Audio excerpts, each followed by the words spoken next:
Hey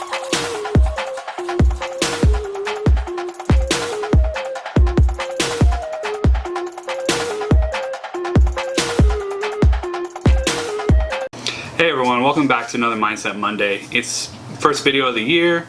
Want to wish everyone a Happy New Year if you didn't see the last video of last year.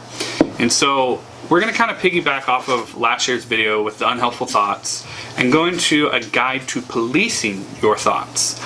So consider a particularly unhelpful thought that you've had in the past and write it down in a journal or on a piece of paper or something like that. That way you can review it. Then challenging these thoughts can often help us to change them, which then also helps us to change how we feel. So when you write down an unhelpful thought, answer the following questions I'm about to give you to assess your thought, to really look at it and go over it. Number one, is there substantial evidence for my thought? Is there evidence contrary to my thought? That's number two. Number three, am I trying to interpret the situation without all of the evidence?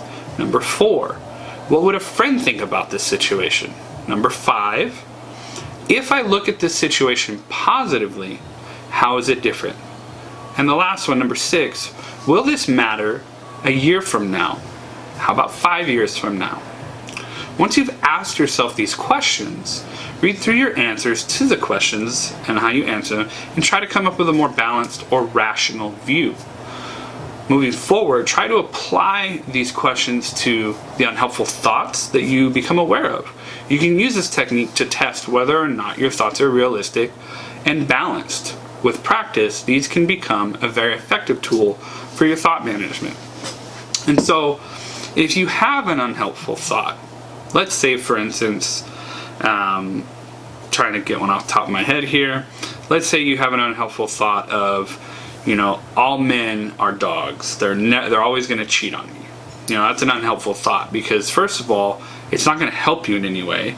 In fact, it's going to hurt you. It's going to cause you as a woman, or let's say a man, doing it the other way with women, it's going to hurt you to not accept people for who they are and not really go out on dates and kind of stunt your life as far as relationships go. Even with just friends, it'll hurt you that way too. So what you have to do is, one, is there substantial evidence for my thought? Well, just because one person has hurt you doesn't mean everybody's going to.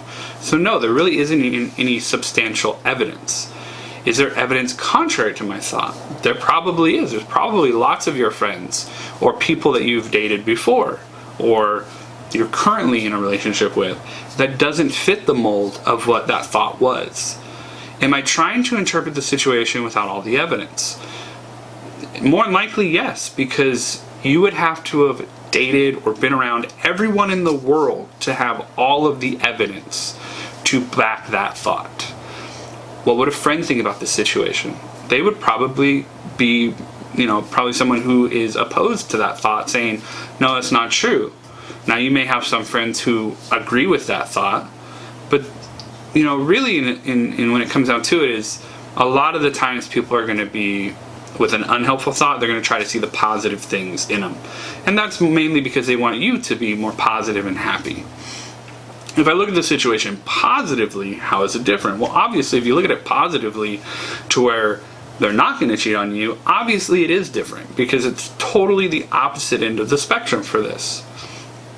And the last one is, will it matter a year from now? Probably not. Majority of the problems that we come up with thoughts and other things that come into our mind, a lot of times they're just in and out. And that's it. There's no real substance to them. There's no real meaning for them to stick around for a year or longer.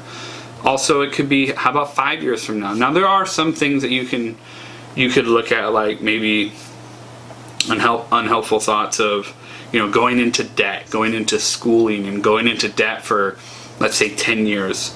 Now, that's something that you'll look at and will it matter a year from now? Yes, it probably will. But this isn't exactly a checklist that you check off, and if all 6 are correct, then it's an unhelpful thought. What this does is it gives you a guide to policing the thought and possibly changing the way you think about it, rather than just saying, oh, it's unhelpful, I'm going to leave it alone forever. It's just a way to make you become more aware of what you're thinking and how to balance it to make it more realistic. So that's what I got for you guys today. I hope you liked it. I hope you enjoyed it. Hope you got something out of it. Maybe you're going to start looking at your thoughts a little bit differently and policing whether they affect your emotions in your day and how it goes. So I hope you guys got something out of it. If you know somebody who needs to hear something like this, share it off to a friend. Let them hear it. Leave a like. Leave a comment down below what you think. Maybe you don't feel like some of these fit. Maybe you do. Maybe you really like one of them and you want to share that, and I would love to hear that. So, but most importantly, I hope you all have a wonderful day, and God bless.